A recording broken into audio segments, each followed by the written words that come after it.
नमस्कार, मैं हूं आपके साथ हितेश व्यास। फिल्म दामिनी का एक मशहूर डायलॉग आपको याद होगा, जिसमें वकील बने अभिनेता सनी देओल भारतीय न्याय प्रणाली की खामी को उजागर करते हुए कोर्ट में कहते हैं कि भारत की अदालतों में तारीख पर तारीख तो मिलती है लेकिन इंसाफ नहीं मिलता। लेकिन अब न्याय को त्वरित और सिस्टम को जवाबदेह बनाने की दिशा में एक बड़ा बदलाव होने की तैयारी हो चुकी है।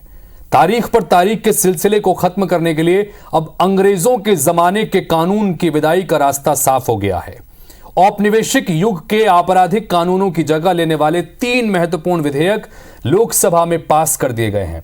अब नाबालिग से दुष्कर्म पर सजाए मौत का प्रावधान है, तो राजद्रोह की जगह अब देशद्रोह का कानून होगा। आपराधिक कानूनों में आए इसी बदलाव को कानून के जानकारों से ही जानने और समझने की कोशिश इस खास पेशकश के जरिए हम करेंगे। तो चलिए शुरू करते हैं। इंसाफ की राह हुई आसान, अंग्रेजों के कानून का काम तमाम।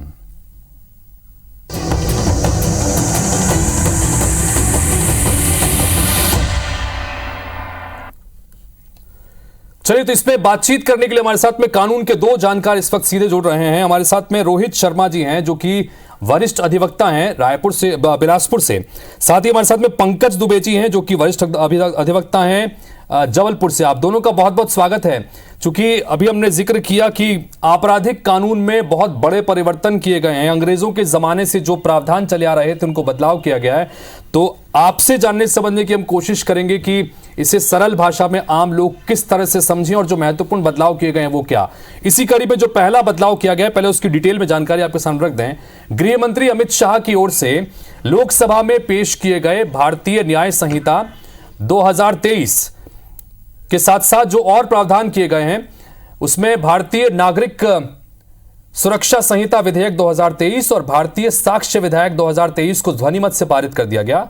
सबसे बड़ा बदलाव भारतीय न्याय संहिता से राजद्रोह को हटाकर देशद्रोह करने का रहा है। साथ ही आतंकवाद को भी परिभाषित कर दिया गया है। ऐसा कोई भी कृत्य जिससे देश की सुरक्षा और संप्रभुता पर आंच आती हो, वो देशद्रोह के दायरे में आएंगे। एक बार गृह मंत्री को सुनिए, उसके बाद इस पर डिटेल चर्चा करते हैं। सिटिंग मेरे इस देश की सुरक्षा किसी भी की सुरक्षा से सबसे ऊपर होनी चाहिए, सुप्रीम होनी चाहिए, सबसे पहले राष्ट्रपति। इसलिए जो लोग राजद्रोह हटाकर हम देशद्रोह की धारा लाए हैं, इस देश के झंडे, इस देश की सीमाएं, इस देश के संसाधनों के साथ अगर कोई खिलवाड़ करेगा तो निश्चित रूप से उसको जेल में। 75 साल के बाद पहली बार आपराधिक न्याय कानूनों में जगह देने का काम नरेंद्र मोदी सरकार को। जो कोई भारत की एकता, अखंडता, संप्रभुता, सुरक्षा और आर्थिक सुरक्षा की प्रभुता को खतरे में डालता है और किसी भी वर्ग में आतंक फैलाने का प्रयास करता है, आइदर और साइड से, उसको आतंकवादी घटना कहा जाएगा।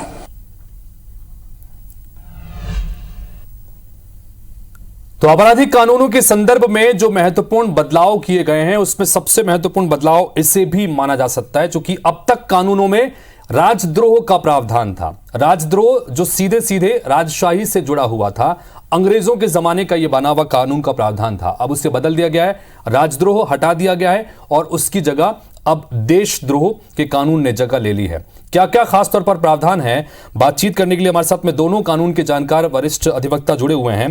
पंकज दुबे जी के पास चलते हैं। पंकज जी, जानना चाहेंगे आपसे कि ये जो नया प्रावधान किया गया है, जिसमें राजद्रोह की जगह अब देशद्रोह को शामिल किया गया है, यानी कि राजद्रोह नहीं बल्कि अब देशद्रोह का कानून होगा। तमाम ऐसे कृत्य जो देश की संप्रभुता, देश की एकता और इन सब को प्रभावित करने वाली चीजें होंगी, ये उसके दायरे में आएंगे। इसको जरा दर्शकों को समझा पाएंगे पंकज दुबे जी, इसको किस तरह से समझें? साहब नमस्कार। देखिए, ये हम सब जानते हैं, दोहरा देता हूं कि जो हमारी न्याय प्रणाली है, जो हमारी न्याय व्यवस्था है, इसकी जो शुरुआत होती है, जो उसकी जेनेसिस होती है, जो उसका उद्भव होता है, वो हमारे कॉन्स्टिट्यूशन के प्रावधानों के हिसाब से होता है।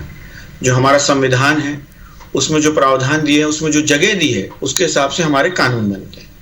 कानून बनाने का काम हमारी विधायिका का है, पार्लियामेंट का है, पार्लियामेंट से पास होता है, हमारे दोनों हाउसेस से पास होगा, उसके बाद में वो प्रेसिडेंट के पास जाता है। वो बिल जो है वो कानूनी रूप का अमली जामा पहन लेती है। ये हम जानते हैं, मैं बस दोहरा रहा हूँ। हम ये भी जानते हैं कि हमारे देश का जो कानून है, हमारे देश का जो संविधान है, जो कानून की माँ है, जो हमारा संविधान, वो हमको ब्रिटेन से मिला है। ब्रिटेन का जो कानून है, ब्रिटेन का जो संविधान है, वो लिखा हुआ नहीं है जी, उल्लिखित नहीं है, कोडिफाइड नहीं है।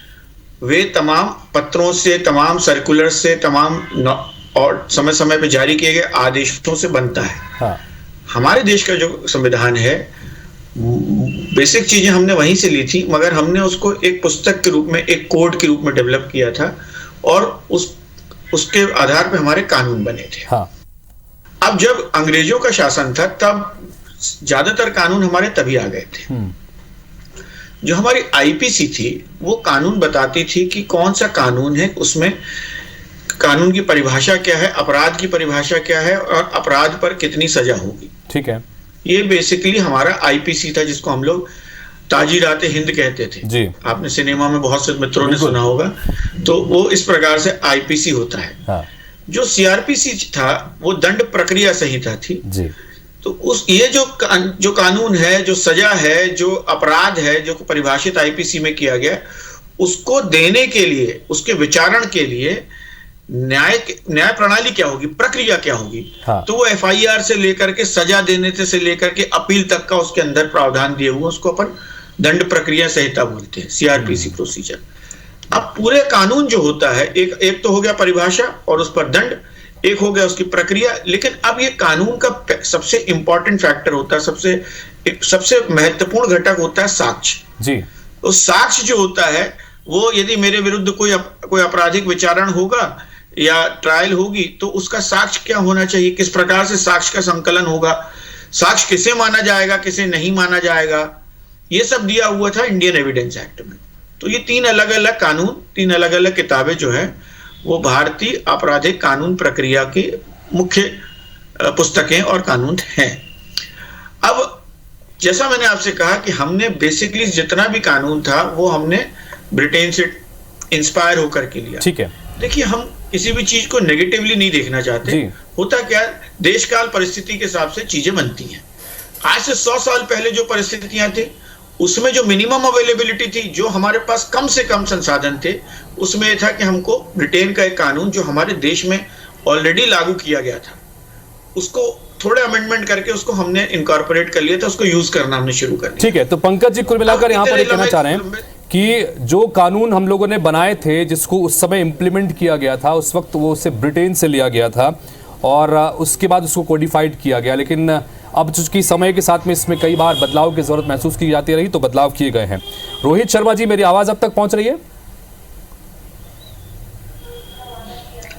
जी, शायद कट गया। जी, रोहित जी, जानना चाहेंगे आपसे कि चूंकि ये जो प्रावधान अब खास तौर पर देशद्रोह के लिए किए गए हैं, राजद्रोह की जगह अब देशद्रोह कर दिया गया है और इसको भी परिभाषित किया गया है, तो वो क्या क्या परिभाषित किया गया है, किन किन प्रावधानों को इसमें रखा है, अगर आप संक्षेप में बता सकें तो। देखिए, जहाँ तक विषय है कि जो राजद्रोह था उसको हमने रिप्लेस किया है एक नए शब्दावली से, देशद्रोह। इस देशद्रोह के विषय में हमने 3 विषयों को उसमें संग्रहित किया है। नए जो बिल हैं उसमें एक तो जो हमारी संप्रभुता है उस विषय पे, हमारी अखंडता है उस विषय पे, और जो एकता है, इन तीनों पर अगर किसी भी रूप से कोई कुठाराघात होता है तो इन तीनों ही परिस्थितियों में देशद्रोह के अंतर्निहित जो अपराध होंगे उसके लिए दंड के प्रावधान जो नवीन जो संहिता आई है उसके धारा 152 में किए गए हैं। एक जो विशेष बात है, इन 3 जो नए बिल आए हैं इसके बारे में मैं एक बात बताना चाहूँगा कि अंग्रेज़ों के ज़माने के कानून से हमारी जो 70 वर्षों की जो यात्रा रही है, उस दौरान जनमानस में ज़रूर एक बात आ गई कि जो जस्टिस सिस्टम है वो डिलेड सिस्टम है, बड़ा देर लगती है न्याय पाने में। आप देखेंगे कि सरकार ने जब पहली बार जब इस बिल को 11 अगस्त को संसद के पटल पर टेबल किया था, तब ये तीनों के तीनों विषय विभिन्न राजनीतिक दलों के आकांक्षाओं पे और मांगों पे standing committee of home affairs को फॉरवर्ड कर दिया गया था जी। Standing committee of home affairs ने इन पर विभिन्न सुझाव और उस ज्वाइंट कमेटी ने सुझाव अनुमोदित किए। सरकार की एक कार्यप्रणाली है जिसकी मैं प्रशंसा करना चाहूंगा कि सरकार ने अगर उन कमेटी के रिकमेंडेशंस को मान करके वापस हर एक रिकमेंडेशन पे वोटिंग कराई होती तो आज हमें और बहुत लंबा समय लगता। मुझे थोड़ा सा संक्षेप में भी आपसे जानकारी लेनी होगी क्योंकि मुझे बाकी और प्रावधानों पर भी बातचीत करनी है। आप दोनों ही चूंकि कानून के जानकार हैं, बहुत डिटेल में भी आपसे बात होगी, लेकिन एक और जो प्रावधान है उसका भी एक बार जिक्र करते हैं। दर्शकों को बता दें कि इन 3 विधेयकों के कानून बन जाने के बाद अब बच्चियों और महिलाओं के साथ यौन अपराध करने वालों की खैर नहीं होगी। ऐसे कुकर्मियों को फांसी की सजा से लेकर आजीवन कारावास तक के कड़े प्रावधान किए गए हैं। 18 साल से कम उम्र की बच्ची से रेप में फांसी और आजीवन कारावास की सजा का प्रावधान है। वहीं गैंगरेप के दोषी को 20 साल तक सजा या जिंदा रहने तक जेल की सजा भुगतनी पड़ेगी, ये प्रावधान किए गए हैं। झूठे वादे या पहचान छुपाकर यौन संबंध बनाना अब अपराध की श्रेणी में आ जाएगा। इसके संदर्भ में भी बात कर लेते हैं। पंकज दुबे जी, ये जो प्रावधान किए गए हैं उस पर भी बात करेंगे, लेकिन एक बार इस पर सुन लेते हैं कि जब ये कानून लाया गया तो उसको लेकर क्या कहा गया। एक बार छोटा संक्षेप में बाइट सुन लेते हैं पहले। 18 वर्ष से कम आयु की बच्चियों के मामले में आज जीवन कारावास और मृत्यु दंड का प्रावधान हमने किया है। मान्यवर, इनको फांसी की सजा। गैंग रेप के मामलों में 20 साल की सजा या जिंदा रहने तक की सजा का प्रावधान किया है और 18 वर्ष से कम उम्र की स्त्री के साथ बलात्कार में फिर से फांसी की सजा को हमने यहां पर रखा है।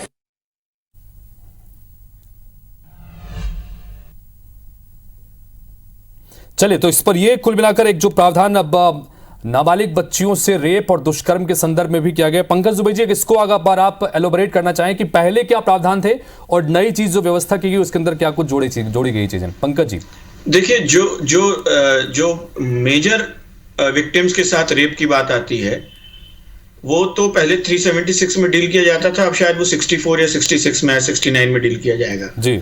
लेकिन जहां तक का माइनर का प्रश्न है, नाबालिग बच्चों का प्रश्न है, उनके लिए एक ऑलरेडी एक एक्ट आप लोगों ने सुना होगा, आमतौर पे आजकल पॉक्सो एक्ट है जो जी। हाँ, पॉक्सो के साथ ये जो नया कानून है जिसमें कि कैपिटल पनिशमेंट को जोड़ा गया है, जब तक व्यक्ति जीवित रहेगा तब तक का आजीवन कारावास रहेगा।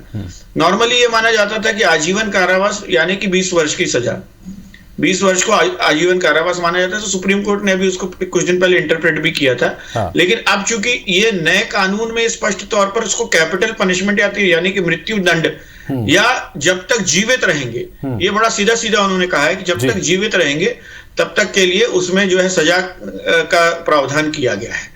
तो पॉक्सो के साथ ही उसको पढ़ा जाएगा, क्योंकि पॉक्सो के अंदर जो है स्पेशल लॉ है, मगर वो पुराने जो दंड संहिता थी उसके साथ चलता था। ये जो आने वाला दंड संहिता है उसको भी पॉक्सो के साथ ही पढ़ा जाएगा, परंतु जहां तक उसका पनिशमेंट का प्रश्न है, उसमें दंडादेश का प्रश्न है, हाँ। वो परिवर्तित होकर के मृत्यु दंड की तरफ गया है। इसका मुख्य कारण ये है कि आप देखेंगे कि जो जितनी भी घटनाएं होती हैं, हाँ।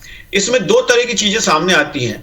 एक तो क्या होता है कि जो प्रभावी लोग होते हैं वो अपने ढंग से अपनी जो है एविडेंस करा लेते हैं, तो उसमें आप नए कानून में देखेंगे कि जो रिकॉर्डिंग है, स्टेटमेंट जो रिकॉर्ड होंगे वो शुरू से ही उसकी वीडियो रिकॉर्डिंग होगी और पूरे समय उसका वीडियो रिकॉर्डिंग के माध्यम से ही होगा जी।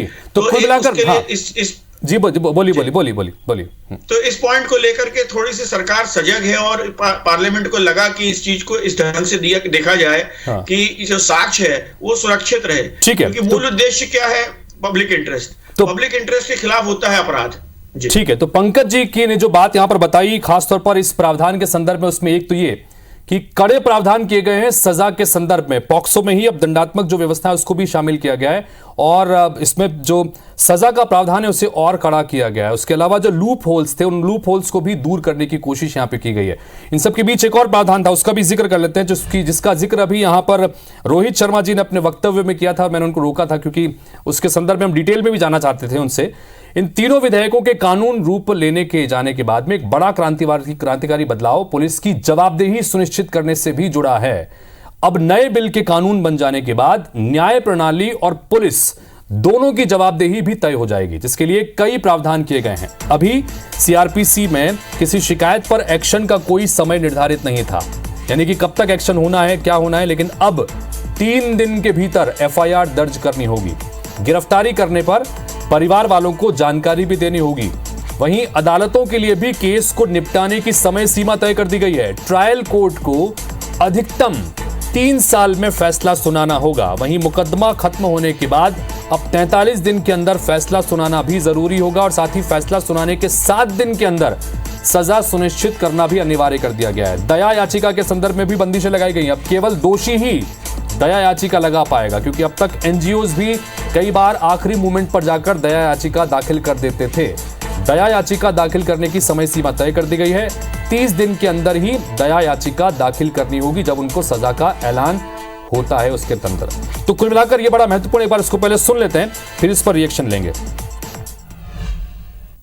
3 दिनों के अंदर ही एफआईआर दर्ज करनी होगी अगर प्राथमिक जांच होगी। इसको कंपलसरी कर।